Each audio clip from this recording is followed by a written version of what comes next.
Hello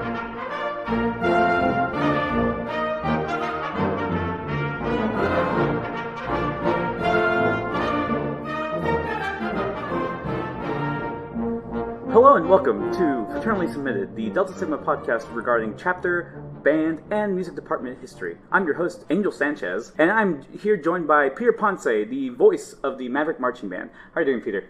Doing great. Glad to be here. So just tell us a little bit about yourself. Well, I graduated from UTA back in 1990, and I currently work I'm starting a new job as coordinator of assessment at Birdville ISD coming up. I've been in education for 25 years now. Good amount. So, yes. Let's talk about your time in the chapter. You were there at the end of football, basically. Well, I was actually there at the beginning of Band Without Football. Mm-hmm. I graduated high school in June of 1986, and during my senior year of high school, UTA canceled football after the final game of the fall 1985 season. Mm-hmm. I suppose I have some notoriety because our band, my high school band, Lamar High School, we were at the last home football game of UTA versus Louisiana Tech. I forget what the date was, but I know it was at the end of the season of 1985. They invited us to play a pregame show, and then we actually performed with the band on a tune during their halftime show. Wow, getting to perform at the last one. Yes. How did we do? UTA lost that game. No.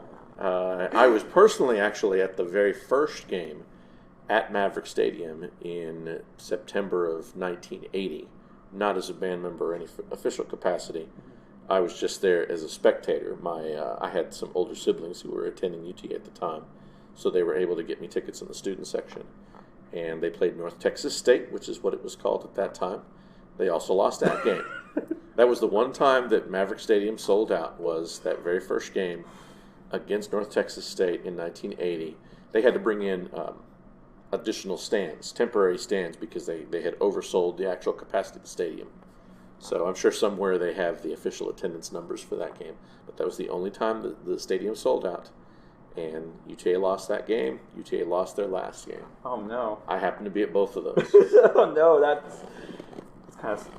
I would be a little sad if that was the case. It's not exactly, not exactly the greatest thing, I can say I've ever done. It's notoriety more than anything else. Oh, it really is. Well, you'd be entering the chapter around when all these transition stuff was happening and everything. How was that going? Well, a lot of people don't realize that the Delta Sigma was on the brink of possibly ending in the 1985-86 school year. They did not have a membership class in the fall of 85. They did a spring 86 membership class. Back then they were called pledge classes. Mm-hmm. And that was considered unusual because they usually did their membership drive in the fall during football season. But they decided to wait until the spring because they had financial issues and membership issues and just issues with the direction of the chapter and what people really wanted to accomplish with the chapter. And I know that coming in that first semester of Band Without Football in fall 86, when the chapter was also kind of on, a bit of an ultimatum where, the directors at the time said, okay, you guys have to get it right this year or we may just end it here. Wow. And so, there was a lot of pressure on certainly the active membership. My big brother at the time was actually the president of the chapter. That was Carlos Miranda, the great Carlos Miranda. The great Carlos. And he was my big brother, so he filled me in on a lot of some of the details of things. And I don't really remember all the details now. I just know that it was kind of a snowball effect that the chapter had gotten caught into the past 2 or 3 years, that they would have difficulty after difficulty that just kept layering on until it was almost more trouble than it was worth to keep the chapter going. So, there was a lot of pressure on people to get things turned around and get things right and, get the chapter back on a solid footing and a solid foundation going forward. So there was financial problems, membership problems. Was it, so specifically on membership, was it just they couldn't get people to come in, or they're just having a hard time, like, finding bandsmen, or what? I think it was not a question of finding people to join the fraternity as much as it was they had recruited some. I want to be careful how I say it because I don't want to disparage anyone particularly, but there were some people in the chapter who were, I don't want to say of questionable character, but there were people in the chapter whose objectives of how things were supposed to go in the chapter were a little bit counter to what the ideals of the fraternity were, what the expectations of National were, those kinds of things. There were certain members of the chapter who were kind of more interested in the social aspects of things, where it was almost like it was social fraternity you'd find on Greek Row. And that's why I say the direction was a little bit off, because there were people who weren't necessarily focused on service to bands and on those kinds of objectives. And so, what was, so, you know, that year was a big transition year, probably the ultimate year. What was some of the things that helped gain the footing back and help turn that stuff around? Well, I think it was just a matter of recruiting some of the right people. They had to be very careful about who they offered bids to and who they invited to join the ranks. They had to be very careful about how they, again, you know, we call it membership education now, how that process worked. Back then it was pledgeship. But they had to be very careful about educating the new members as to here's what this is about. I think at that time of the fraternity, that's when a lot of the very honestly, a lot of the hazing activities, they started to dwindle a little bit. Okay. Because, you know, the chapter itself, I mean, it had its roots in Rebso, and that was at the time of when UTA was part of, it was Arlington State, part of the A&M system. And if you know anything about the Corps in Aggie Land, you know that, let's be honest, there was hazing that took place. And a lot of those traditions, they found their way to UTA, specifically to Rebso, specifically to the Delta Sigma chapter. And there were things done back then that simply would not happen today. In the era of social media and of phones that can record virtually anything that's going on, some of the stuff that went on back in '86 when I joined, and years prior, not a chance that would happen today. Oh, man, I've only heard like remnants of the story, like some like whispers of it, but I think it's like all been dying down by the time I got here. Oh, I'm sure. Yeah, and you know, some of that was members who, you know, just simply kind of decided, okay, it's time to let this go, it's time to let that go, and over time, the directors, as time went on, the directors kind of said, sorry guys, you can't do that anymore. Because eventually this was the 90s, and then, okay, we're entering the 21st century now, and now we can't do this anymore. No, we can't have that anymore. Wow. And so there's a few remnants of some of the traditions, like they still wear the chain and the rings, because that's not necessarily an onerous task. But there are certain other things that used to happen that simply don't anymore. And I'm guessing the ring tradition was that far before you, was that already happening when you got there, or was it just starting? Oh no, that had already been well established prior to my year. That you know, in previous years, like seeing the chains that people wore, you know, at one time there were those beaded chains, very thin chains like you'd see in the military with dog tags. It was that kind of chain. And then slowly, you know, the larger links started to become more of a thing. Which, again, that's not necessarily an onerous thing. I mean, honestly, the rings, the 7 words, all of those things that are more unique to Delta Sigma, as opposed to part of something national puts out there, not all of them were terrible. It's just that there were points at which you had to say, okay, what hill are you willing to die on? Are you willing to, do we need to have this activity or that activity anymore? Because, well, I had to do it when I was a pledge. And that was a real, that was a real thing. That was a real conflict that we had over certain years of when we had to say, okay, just because they've done this particular activity for the past 10 or 20 years or whoever, does that necessarily mean that, oh, well, I got to get my kicks too? And that means this group of guys who are, let's be honest, they're freshmen, they're 18 years old. We have to get our jollies at their expense now too. That was a big step for the chapter in terms of its members to say, okay, we now have to move on to things that are more focused on our objectives as an organization, as opposed to whatever traditions we think we have. It's so crazy because, it's still like, I think it's really cool because that's just an identity that's been like being passed down throughout, because, we still have those conversations just like, well, this happened my freshman year. Why did it happen that way? So that's, right.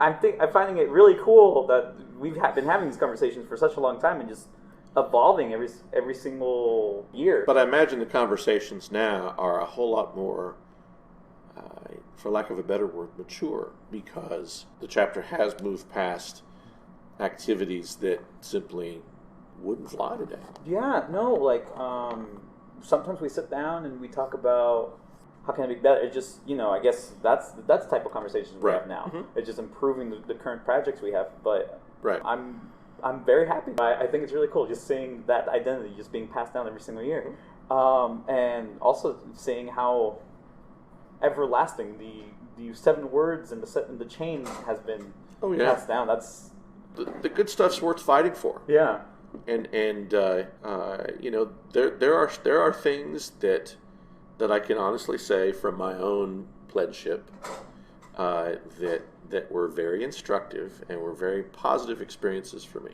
Mm-hmm. And there are other things that I can also say, I could have done without it. Mm-hmm.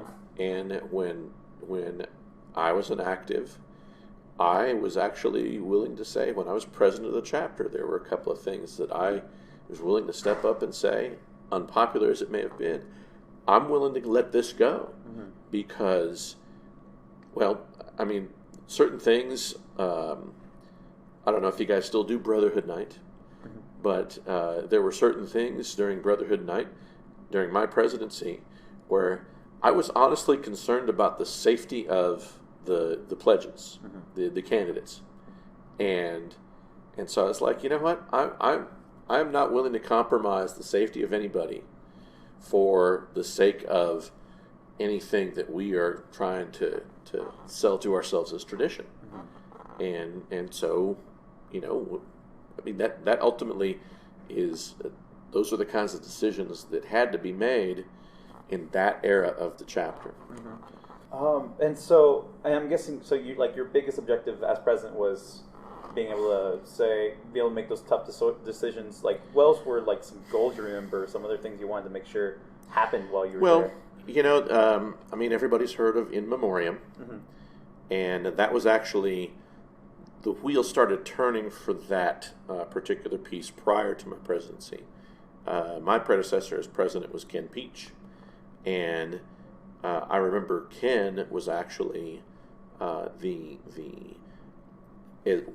his presidency, he was very serious about, he wanted to raise enough money to commission a piece because he felt like that was important for the legacy of the chapter, which, when you considered where we were just 2 years earlier, that was a fantastic goal to say, okay, we want to add to the literature instead of all the other stuff that they were discussing previously.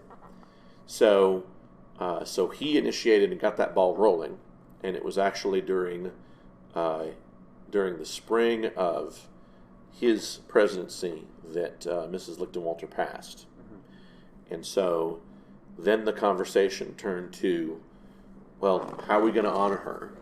What do we need to do? We need to do something meaningful. Sending flowers, putting a plaque up, not enough. What can we do? And so then eventually kind of those two objectives came together where we said, okay, well, we need to honor her, and we've also been talking about commissioning a piece.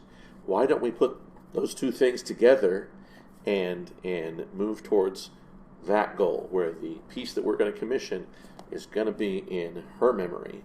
And then we got Yamanu involved, and we were trying to raise money typically by working Ranger games in the summer and going and selling, slinging nachos and beer at stand 311 in Arlington Stadium. Which, if there's any alums who remember those days, they know. Oh yeah, stand 311 at Arlington Stadium, the old Arlington Stadium, right behind home plate. It was one of those stands that was kind of out in the open as opposed to being walls around us, which had its own challenges. But that's a whole other story. But and we raised however much money we could, but with whatever other things we spent our money on, it was hard to say, okay, we're going to dedicate $1,000 a semester or something to commissioning a piece. So we didn't have that much money at the time. But fortunately, Mr. Lichtenwalter then approached David Maslanka, who he didn't know, but he went ahead. He had heard some of his work, and he thought, this would be great if we could commission him. And Mr. Maslanka was cordial enough to not really care that much about how much money he made for this. It was an intriguing artistic project for him.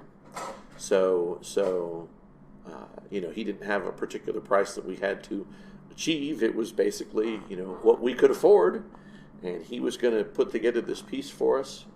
And, kind of the rest is history. He just put this piece together, and it turned into what it turned into. Wow! That's it's one of the more satisfying aspects of my presidency that I actually got the honor of signing the agreement with Mr. Maslanka to make it happen. Wow! And then it was a year later that it actually premiered. Yeah, I've seen it in our history, and I was like, I wonder how this happened. So this is really cool.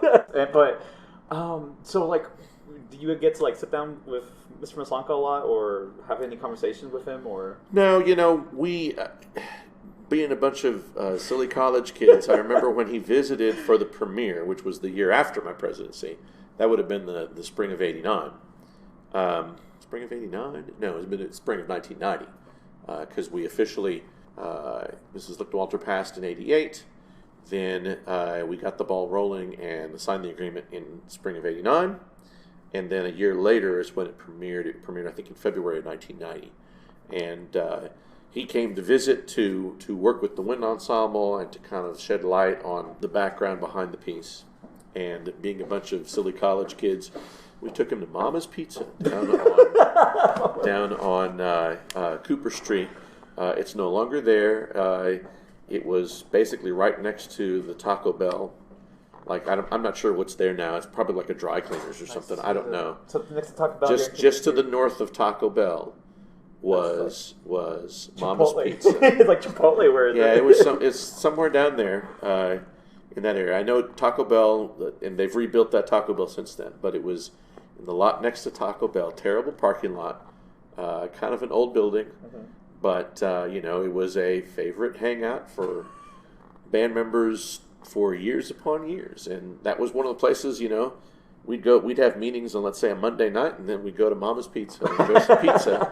So we're like, let's take him to Mama's Pizza so he can experience what we experience. And, looking back now, I think, man, it could have been really embarrassing for us, but he was so gracious that he just thought it was just really nice that, this group of college kids was going to take him out and treat him to some pizza, and probably ask him silly questions about music and about his background. And I know somebody asked him about drum and bugle corps, because he was, I'm really digging deep on my memory now. The Cavaliers in 1989 wanted to perform his piece, A Child's Garden of Dreams. Oh, man. And they approached him for permission, and he denied it. And he told us a story about how No, he says, I wrote that piece for a particular kind of group, a particular setting, a particular set of instrumentation. And those particular things were not drum and bugle corps. Mm-hmm. So he said, if you want me to write a piece for drum and bugle corps, I will happily do that. And so I want to say it was the middle of their show in '89, and they did a variation on it in 1990. It was called Images Diabolique, that the Cavaliers performed in 1989, and it was a David Maslanka piece, but it was basically original music for drum and bugle corps. Oh, wow. So who knows how much they paid for it. He probably did it for cheap, just like he worked for us. And then I got to talk to him again, because when I was president of the band alumni, this was probably spring of 2004, and this was when Mr. Lichtenwalter retired. Mm-hmm. And so we approached David Maslanka about commissioning a piece in honor of his career and his retirement, and that became what's known as Traveler. And that was commissioned by the UTA Band Alumni Association. Mm-hmm. And again, that's one of those proud things for me. I had the honor of signing the agreement between the band alumni and Mr. Maslanka, so I got to visit with them then. But it wasn't like we didn't get to keep up with each other, not the same way Mr. Lichtenwalter did. I mean, they became fast and longtime friends over in memoriam. And, but, I mean, he at least remembered me when in 2004, he remembered me from 1989, 1990, whenever that was, So that was kind of surreal that he, knew my face and, remembered my name a little bit, even though we hadn't talked in 15 years. He was, you're talking about a very gracious man, and rest in peace, since he's now gone. No, that's it. For me, that's a huge loss to just music in general. We had that one concert where we played a good amount of music, and it was, I think, the Fourth Symphony. Yeah. I just became a huge fan of his work. Oh yeah. He passed away. I was like, yeah, yeah. It was just kind of devastating, because it's somebody like, no, he can't go yet. He needs to live to be in his hundreds. Yeah. And it just wasn't meant to be. So he's somebody definitely that the music world misses. Man, I like you said, that must have been amazing, being able to be part of those two occasions. Oh and yeah. Band history. The only thing that would have topped it for me, the only thing that would really add something for me, I didn't actually get to perform in memoriam, mm-hmm. because at that time I was not in the wind ensemble. I never made wind ensemble because I was a saxophone player, and any wind ensemble wants to have as few saxophones as possible, and so I was not in that select group, because there were people ahead of me who were just better than me, and that's the one thing that I kind of wish that I would have been able to perform on it. But having at least some involvement in both of those pieces was very, very cool. Man, I was going to ask what you thought was your biggest parts in the fraternity, but I think you just said it. Unless you have another one. Well, I mean, that's big, and I think I look back at my own career in the band and in the fraternity, and thinking back about how fall of '86, neither the marching band nor the Delta Sigma chapter of Kappa Kappa Psi were guaranteed propositions going forward. Mm-hmm. That we, both organizations, had to prove our mettle, had to prove our worth, had to prove that year and then in the ensuing years that these were worthwhile endeavors, that it was important to keep the marching band going without football, that it was important to keep the Delta Sigma going.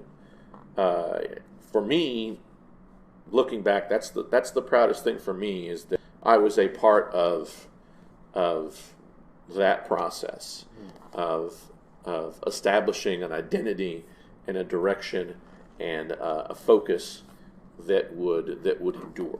Mm-hmm. So that's easily my time in this department. That's easily the best memory that I have, and the proudest memory that I have. So, like, what were the two biggest things you noticed for both organizations now in 2019?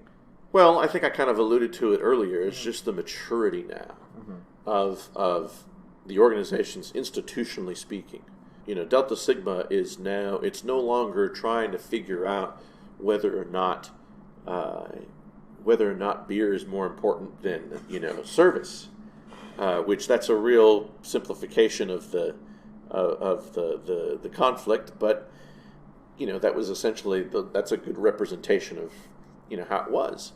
So, Delta Sigma is now focused on, how do we serve the band better? What can we do to maximize our fundraising for the purpose of then providing this for the band, offering these services for the band? I think, particularly when I see events, whether they're concert season events or whether they're marching season events, that Delta Sigma now works in the background and doesn't necessarily need the director of bands or the directors necessarily prodding them constantly. That's when you know that your chapter has arrived and is functioning, is when the students are running it and there doesn't need to be a whole lot of oversight. There's always going to be some oversight because they're the sponsors. But if the chapter is properly running, then that's when they can kind of let you run and trust you to take care of it. Some years it maybe doesn't go as well, and so they feel like they have to step in more. And I know that that's frustrating for directors, but that happens less often now. The chapter doesn't constantly need, an adult employee of the university looking after them. As far as the marching band goes, I just feel like the fact that it has sustained for, what is this going to be? This will be like the 34th season. Something like that, yeah. This will be the 34th season in 2019. And the fact that it has sustained itself all this time and continues to be relevant and continues to perform well.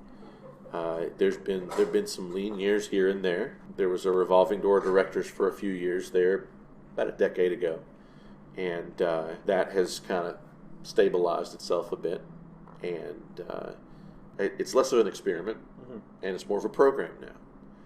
And it's just that this is what we do, as opposed to, marching through the streets of campus, pregame performance, pomp and circumstance associated with college football. We do something different at UTA. And maybe eventually, who knows, football may return. I don't know. But another big change. What'll be interesting though is if football ever does return, let's say after 40 years of band without football, the UTA Marching Band, the Maverick Marching Band, will be able to say, well, we never left. We did this, then we did something different for 30 to 40 years, and now that the university decides they want football back, we are back again doing football band again. And, that will still be a remarkable thing. Well, thank you so much for your time. Yeah, absolutely. And thank you so much for listening. This has been Fraternally Submitted, Peter Ponce, Fred Flintstone, Fall 86, AEA. You have been listening to Fraternally Submitted. Intro music was Folk Song on the Radio, composed by Edwin Nanez and performed by the Brothers of Delta Sigma. Closing music is the official chapter song written by Denise Hampton, performed by the Gamma Delta class. Artwork was made by Victoria Bush. Thumbnail co-creators were myself and Xavier Berry. I hope you enjoyed today's episode and have an amazing day. AEA.